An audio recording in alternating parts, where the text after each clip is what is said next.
Relation between degree and radian কি বলছে? Degree D, radian আর হলে এদের মধ্যে সম্পর্কটা কি হবে? 1 ডিগ্রি সমান পাই ডিভাইডেড 180 রেডিয়ান। তাহলে D degree equal pi D divided 180 radian. অতএব radian equal pi D divided 180 radian.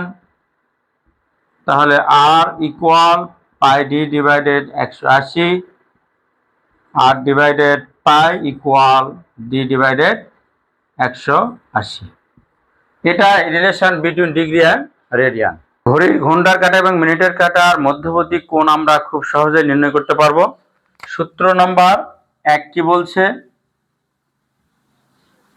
30h minus 11m divided 2 যদি কোণের মানটা 180 ডিগ্রি অপেক্ষা ছোট হয়, আর যদি কোণের মানটা 180 ডিগ্রি অপেক্ষা বড় হয়, তাহলে 360 degree minus 30h minus 11m divided 2 modulus.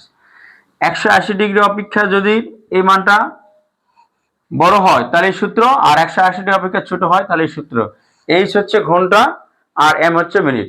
9:30 বাজে, তাহলে এইচ এর মান হবে 9 আর এম এর মান হবে কত? 30।